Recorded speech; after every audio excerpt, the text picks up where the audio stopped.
In this video we're going to look at how we start up our CA18 0200, which is our E motor, which is fuel injected and electronic ignition. So our first procedures are obviously our cockpit drills when we first get in the aircraft. We've got in the aircraft, the door's open for this little exercise, which I'm going to start up and shut back down again.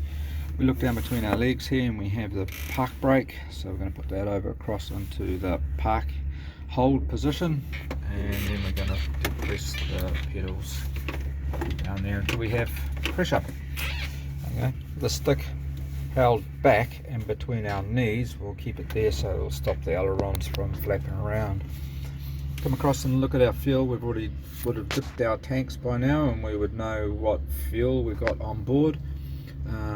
We have on here, we have a left tank only, we have both tanks, and then we have the right tank. And if we want to shut it off, you can come from either way, but you've got to release the detent by pulling this out and then rotating around to the off.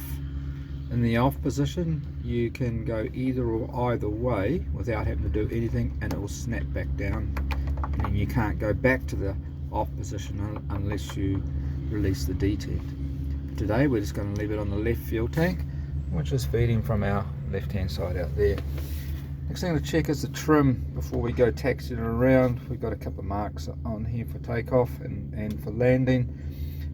We'll set it on here if we're going to take off with a reasonable amount of flap on and with two people, and we can set it here if we wanted to set it with no flap. The idea is the flap's going to keep the nose down a little bit, so we're going to wind this back, wind our trim back, and for today's exercise we'll put it just there. Good starting place, that one, number 7 on the dial here, really good place to start. Have the throttle over here. Okay, so we're going to start with full retarded throttle, so in the idle or closed position here.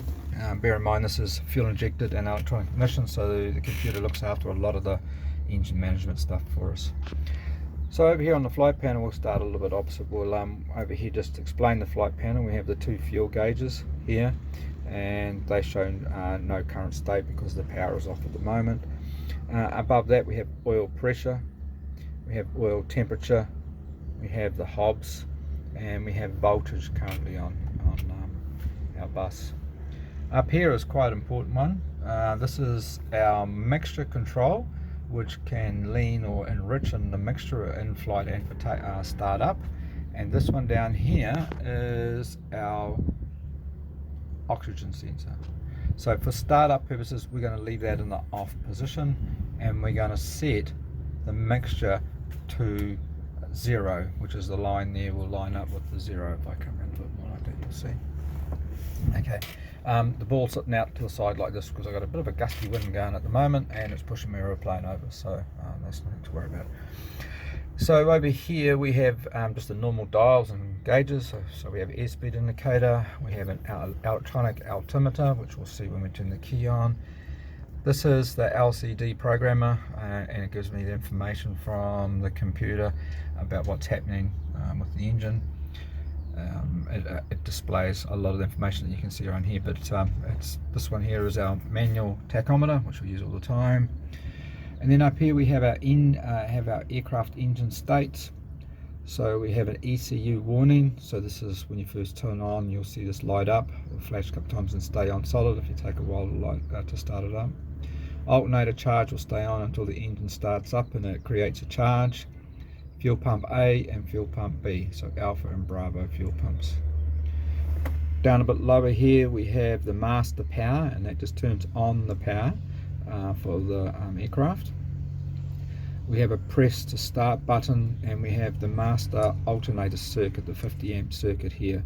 So if there's any issues you can pull this out and it isolates the alternator from the power bus. Coming down a little bit further here we have the ECU power, which feeds the power to the computer, which then will light up this light.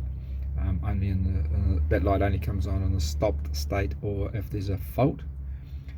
Fuel pump Alpha, fuel pump Bravo, avionics master. Coming on down a bit lower we have the battery charge state. because this aircraft runs two independent battery networks, we operate it on either the master battery or the backup battery. So we got to be able to charge both batteries while we're in flight. So this here just allows me to charge. So at the moment, with the switch in the down position, the charging state is off for the second battery. So battery number 2 charge state is off.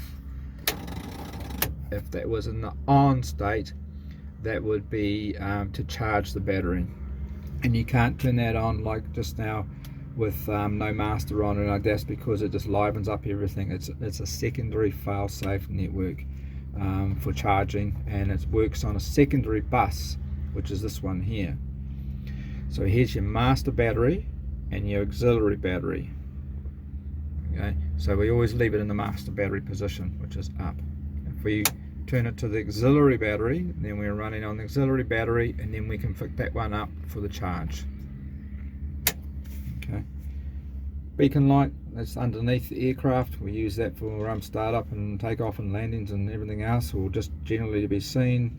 Landing light, which is out on the wing, and the iPad power fan. So when we activate this switch, this USB charge point livens up, turns on the iPad automatically and starts charging it, and it also turns on the fan behind here to keep the iPad cool, and the second lead goes up to the ping unit up there for ADSB. Coming on down here, we have the transponder, which is ADSB. At the moment it's set to ground, on the ground, or you can have it on standby. And then you have the MGL V16 comms, and then all the different circuit breakers. So that's a general overview of the flight panel and what it has on it. The next video will show you the startup procedures.